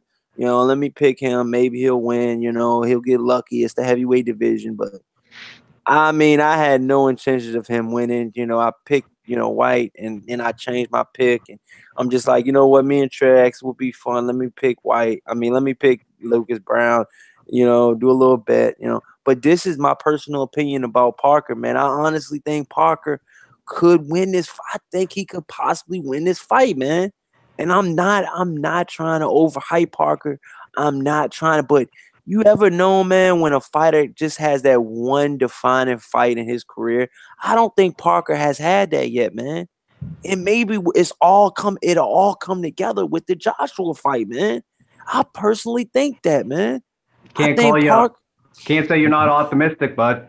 For real. I mean, I personally think that maybe in the Fury fight in the Ruiz fight, maybe Parker, maybe he didn't get his man strength yet, like the Charlos did. When the Charlos, before they got their man strength, they wasn't knocking motherfuckers out, they wasn't cold cocking motherfuckers, they were boxing motherfuckers, and then they got that strength, and then they fought. You know what I'm saying? But my personal opinion is, I think that, you know what I mean, when Joseph Parker would be in the fight, I think that he could actually win this fight, man. I think he could actually be one of the, one of the superior boxers in this match, because Anthony, what's that noise in the background? Yo, this dude, man. And I want to make the point. You said that Anthony Joshua might not have had great opponents, but if you're going to use a triangle theory, you better not forget about Huey Fury, because Anthony Joshua did stop Klitschko, and fucking Parker had a controversial decision with Huey Fury. You said who Huey Fury? What'd you say? I said, you said that Anthony Joshua never had big opponents. That may be true. I ain't saying your opinion's wrong, but if you're going by that logic, that triangle logic, Anthony Joshua stopped Klitschko, and fucking Joshua Parker struggled with Huey Fury. Yeah, man. In my personal opinion, man, I think that Anthony Joshua. I think that if you gotta do resume for resume, I think Joseph Parker's had a way better resume. Since you want to go resume with No, I didn't Broner go resume and by resume. Vargas. I went by logic by logic. Well, I wasn't You. talking about you. I was actually talking about the other guy on the, on the Oh, my channel. bad, The guy bro. Trey X. Yeah, Trey X My called me bad, out on bro. that. So if you want to go for resume, I think Parker has a far superior record than Joshua Far, does. far superior. Yeah. I'm going to the lab. We going to get the science facts out. You guys Oh go ahead. I'm man. going to the lab. Hey, dude, I'm telling you, man. I honestly think Parker has a way better resume than Joshua. Joshua hasn't even fought undefeated guys that were really, undefeated guys that were really coming in there to win and to beat his ass. Who? Joseph Parker had guys that really thought they could beat his ass and that try to beat his ass and try to take that belt from him. He's had at least 3 guys to do that. Anthony Joshua, he's probably had guys that come in there, man, tomato cans, man. But Let's I be think honest. Parker, I think Parker can go the distance, but I don't think he gonna win, bro. So what if he goes the distance and he proves you wrong and you think that he should get a decision, but he doesn't get a decision? What if Hey, that I'm gonna happens? keep it 100. If you go out there and Would put you them keep it hands on, 100? yeah, if you go out there and put Always. them hands on Joshua, I'm gonna call it like I see it. Shit. Yeah, there ain't no emotion with us, brother. And look, Black Horseman Promotions got a valid point in the comment section. He said Joshua's best win is Charles Martin, Trey X. So I mean, stop it, dude. hey, Stop it. you're not about to turn me into no Joshua apologist. I will not be turning this violin music on myself. I am a Deontay Wilder bomb squad supporter all day. Fuck Joshua. I just feel like he gonna go out there and beat this dude. But let me say one thing. Man, I needed you around when I was younger. Shit, when I was skipping school and going to girls' houses every day, I needed you there to talk to my mom because you would have came in there and told her, look, ma'am, he's been having a hard time. He's been having some struggles, some difficulties in his life. You need to just cut him a break. You know what I'm saying? Because you love apologizing for these fighters, man. God damn. Corey, Joseph Parker's fucking resume ain't better than Anthony Joshua's, bro.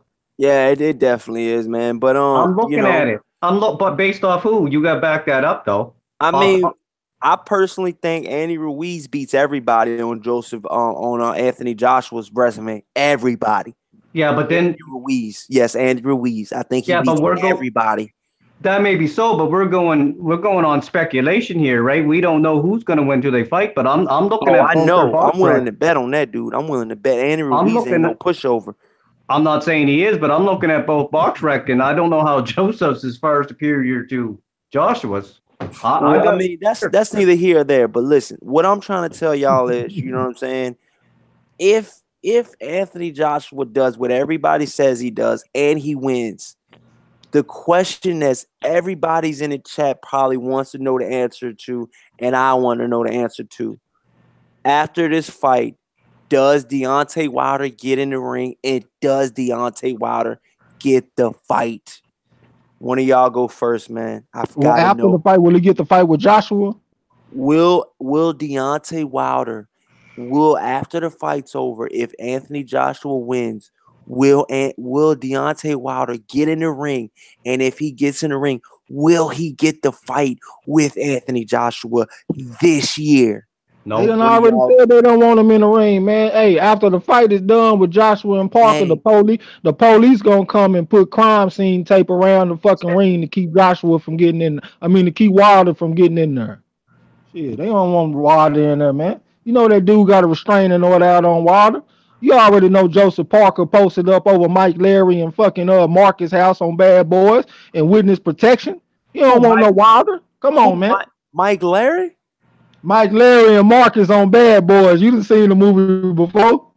Mike This dude, Laurie. man.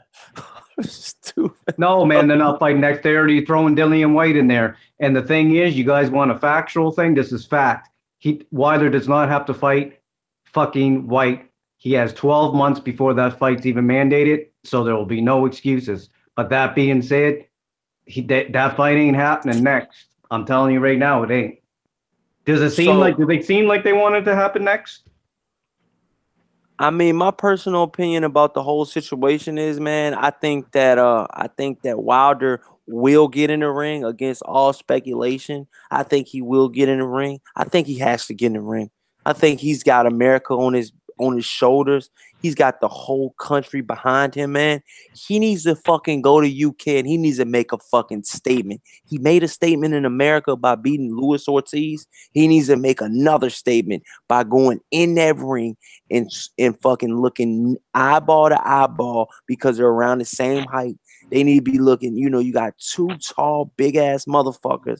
They need to look eyeball to eyeball, and Deontay Wilder needs to say, "Fight me, fight me, They're not fight a gonna let real that one, happen, bro. That's not gonna happen. fight a real If one." if if you in control of Joshua, you do not put him in front of Wilder, man, because that's gonna be his first loss. He can't talk with Wilder. Man, he gonna be in front of Wilder looking like a straight stuttering sucker in front of Wilder, man. And Wilder just gonna handle him. It ain't gonna be a good look for him, man. They will not let that happen. I guarantee it. You guarantee what won't happen, buddy? That they will not allow Wilder in that ring. They already told us that. But this is what I'm saying. They've said a lot of things in the past, and just because you say one thing over the internet or in an interview, dude, you gotta understand, man. Deontay Wilder said on record he's got a lot of friends in the UK and a lot of friends in high places, not no bums off the street. He's got a lot of UK backing, and he's got a lot of UK backing in high places. Now, will that play a part in him getting into the ring? He needs to use all of his friends that have high regard and high backing. He needs to use all of his friends for this Hold on, Corey. Hold on, bro. for this one moment.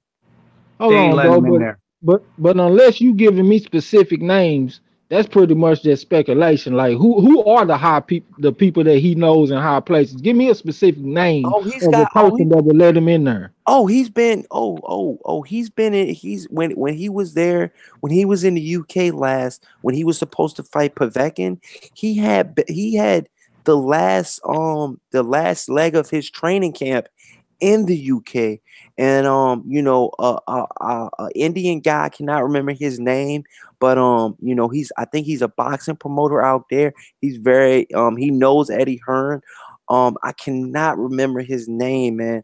Like I said, man, I remember them in with him being there with Deontay Wilder, and Deontay Wilder hugging a couple Indian guys and saying, "Yo, these are my friends."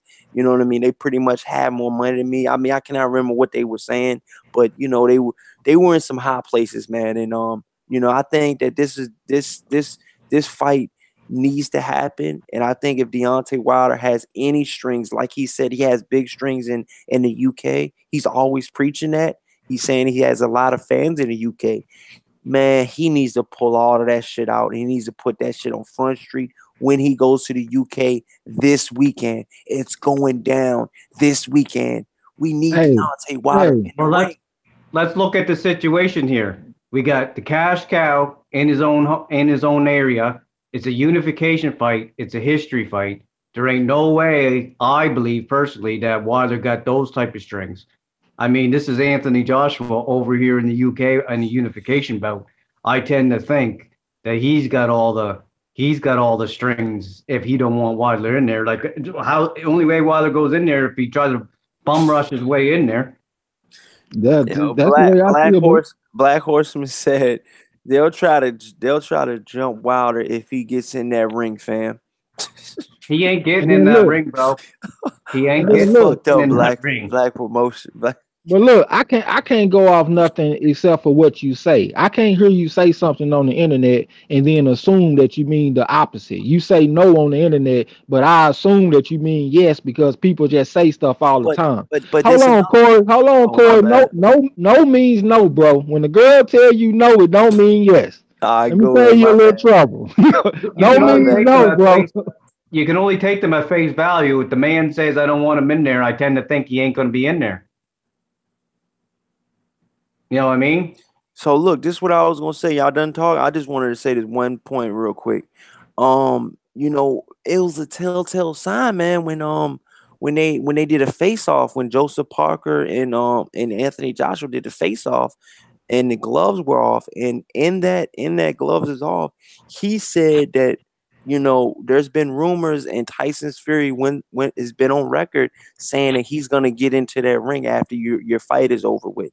And Mhm. pretty much what you know what Anthony Joshua said is he wasn't opposed to that. He wasn't gonna stop him. And that's contradicting yourself when you say you're gonna stop Wilder. You know, you're not Actually, gonna stop Tyson Fury, but you are gonna stop Wilder. That's let, fucked up. let's go one step further. I've been on my boxing shit today. I'm on Uh it almost oh. every day, but I really Uh been on it oh. today.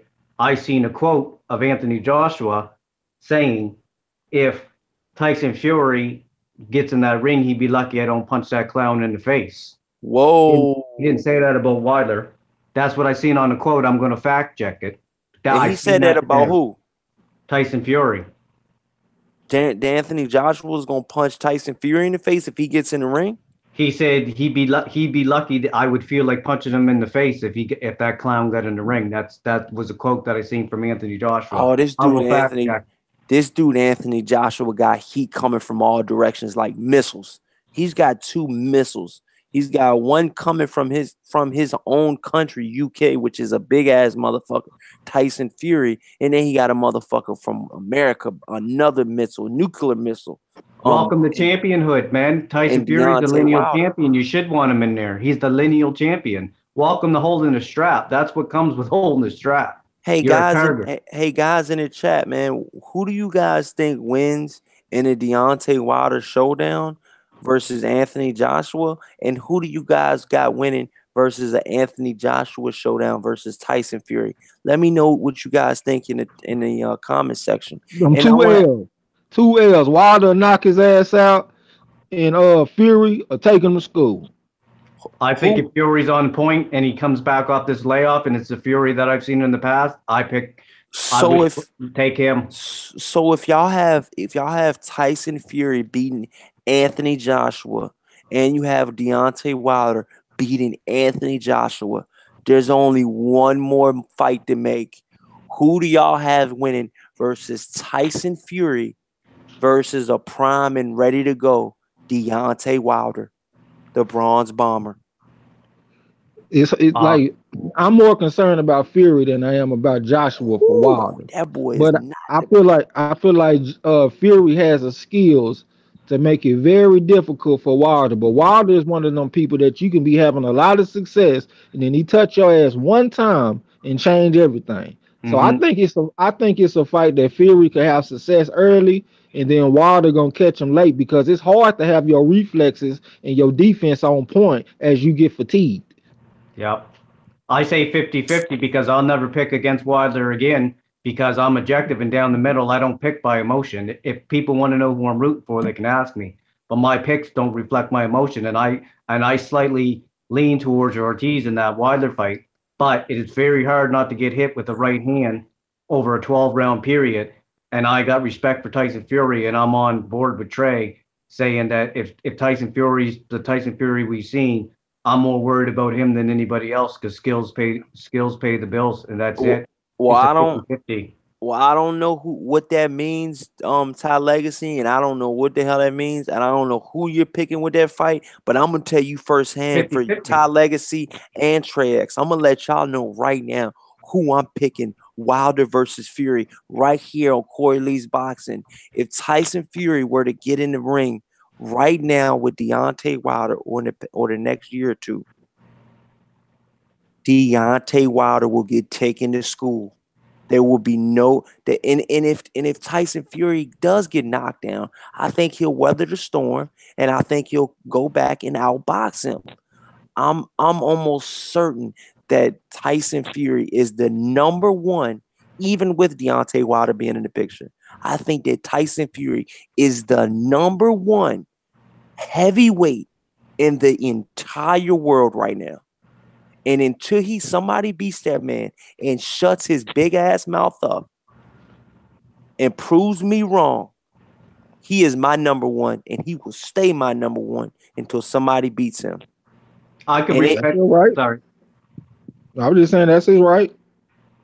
I can respect that, but like I said, there's no favoritism with boxers to me. I already gave Tyson his respect. Tyson Fury is my favorite heavyweight, but any boxer I haven't seen in 2 years, I have to wait to see it because I don't do this speculation shit, and Tyson Fury's not above that. So I say if we get the Tyson Fury we got, then I think Tyson Fury is a problem for anybody, and I think he has the most skills. But I got to see it. There's no favoritism with me. Any boxer out for 2 years, I got to see what you come back like after 2 years. There's no changing.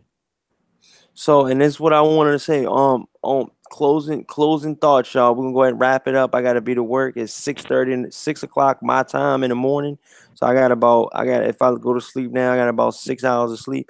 But I do it for the love of the boxing. So I'm staying up with y'all. But I'm letting y'all know now. I want to know y'all's closing thoughts. Any topics that y'all want to talk about before we wrap the show up. I appreciate all the listeners that's listened. If y'all listeners in the chat, if y'all have any questions that you want to ask any of the panelists right now, feel free to ask us right now. But what do you want to talk? What's your closing thoughts on Ty Legacy? What do you want to close off on, man? Thanks, The floor is yours. thanks for having me on again, Corey. I appreciate it. Thank you. Thanks again. I like being on your show. Uh, yeah, man, just good boxing talk. And like I said last night, I know I keep reiterating it, but I want people to know where I'm coming from.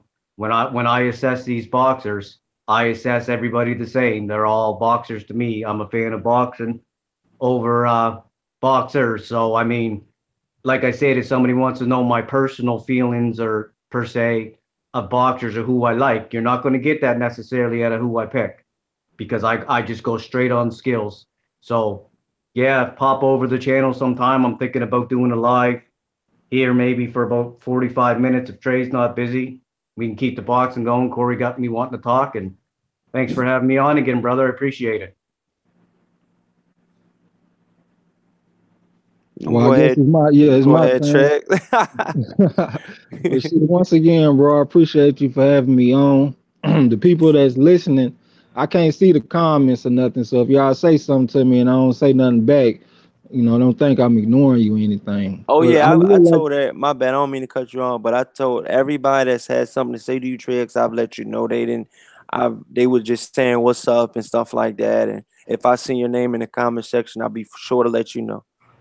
all right, but look, the other day when Blood was listening, I had said that because of the emails and stuff with Golden Boy, I was hoping that Golovkin knock his ass out. But I had forgot that what's the coach name for Golovkin? Wario. Oh, Abel Sanchez. I forgot Abel Sanchez said that the black fighters ain't entertaining. They can't sell. So I'm Yeah. hoping we get a double knockout in that fight. I hope they walk to the middle of the ring and knock the Cowboys shit out of each other, and both of them go to sleep for the 10 count. That's all. All right, man. That was a great way to end the jump, man. So yeah, man. I appreciate y'all joining the show. Like always, man. I'm pretty sure we're gonna do another live show sometime this week before the Joshua fight. If these two are willing to do another show with me. They always showing me, giving me their time, and I think we make a good bond. I think we make a good clash, even though y'all got me today, you know what I'm saying? But it's all good. And like I said, man, I appreciate all the subscriptions, all the subscribers. We're growing at a rapid race right now, man. And all of the emails that I've been getting, and all of the comments on my Instagram. I've made a quarterly boxing on Instagram, so you can go check that out. Check out any of the latest news about the channel, any fight videos that I feel like posting up, I post them up on there. And if you want to donate to the PayPal, the link should be in the description after this show. And like I said, man, we're gonna do this again before the Joshua fight. And I think me and Trey X are gonna do a live um Joseph Parker versus Anthony Joshua the night of. We're gonna do a live show that night. Um and we will make a bet, and the loser will that night have to do what the loser does best. So with that being said, I appreciate everybody, man. And this is Corey Lee Boxing, man, signing out. Peace. Peace. Trey, check your inbox, bud. Bet. Peace, Corey.